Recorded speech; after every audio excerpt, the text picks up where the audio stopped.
और इस वक्त की ब्रेकिंग न्यूज आप सभी दर्शकों को अपडेट कर दें। देखिए, लोकसभा चुनाव से पूर्व ही ईसीआई यानी इलेक्शन कमीशन ऑफ इंडिया का बड़ा एक्शन देखने को मिला है, जहां 5 राज्यों के प्रमुख सचिवों को हटा दिया गया उनके पद से। इसके अलावा पश्चिम बंगाल के डीजीपी को भी हटाया गया है। 6 राज्यों के गृह सचिव को हटाने का आदेश जारी किया गया है। जी हां, 6 राज्यों के गृह सचिव को हटाने का आदेश इलेक्शन कमीशन ऑफ इंडिया की तरफ से, ईसीआई की तरफ से, और ये बड़ा एक्शन है। चलिए, संजय शर्मा का रुख करेंगे, हमारे साथ हमारे संवाददाता जुड़ चुके हैं और अपडेट के साथ। जी संजय, क्या जानकारी इस वक्त?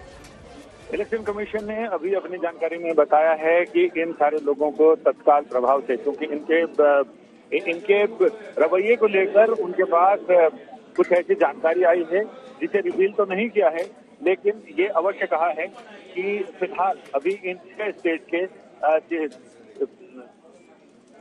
सचिव स्तर के अधिकारियों को और पुलिस के निदेशक स्तर के अधिकारियों को, महानिदेशक, उन्हें रिमूव करने का ऑर्डर दिया गया। होम सेक्रेटरी से कहा है कि इन सारे लोगों की जगह दूसरी तैनाती तत्काल की जाए।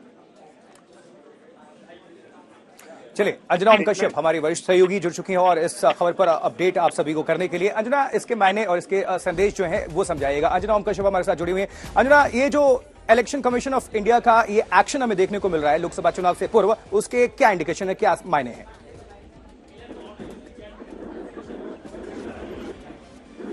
अंजना, आप तक हमारी आवाज पहुंच पा रही है? आप सुन पा रही हैं? बिल्कुल पहुंच रही है आशुतोष। और इससे खास तौर पर अगर आप पूरे लिस्ट को ध्यान दें तो इसमें गुजरात भी बताना दर्शकों को जरूरी है कि चाहे वो गुजरात हो, उत्तर प्रदेश हो, यानी एक बहुत बड़ा क्रैकडाउन आप कह सकते हैं इसे, जो ब्यूरोक्रेसी है उस पर चुनावों के पहले चुनाव आयोग उठाया गया है, और जिसमें हमेशा पिछले दिनों आपने देखा होगा चुनाव आयोग पर कई गंभीर आरोप लग रहे थे। इन सब के बीच जो लोकसभा चुनाव 2024 है उसमें सभी पार्टियों को एक बराबरी वाला प्लेइंग फील्ड मिलेगी, कहकर ये ऑर्डर पास किया गया है। इसमें होम सेक्रेटरी गुजरात, उत्तर प्रदेश, बिहार, झारखंड, हिमाचल प्रदेश, उत्तराखंड हो, इन सभी जगहों पर जो कि करीब से ऑफिस होल्ड कर रहे हैं उन सब पर आशुतोष एक कदम उठाया गया है। और इसी के साथ आप देखें तो डीजीपी वेस्ट बंगाल, यानी जब तक चुनाव होंगे तब तक इन्हें पद से हटाया गया है।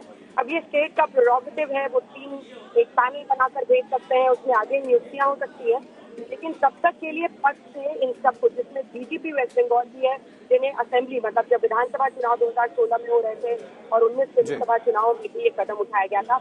वहीं पर नजर डालना होगा आपको, मुंबई म्युनिसिपल कॉर्पोरेशन में भी ऐसा आशुतोष उठाया गया है, वहाँ पे म्युनिसिपल कमिश्नर को हटा। बहुत बहुत शुक्रिया इस पूरी खबर पर दर्शकों को अपडेट करने के लिए अंजना आपका।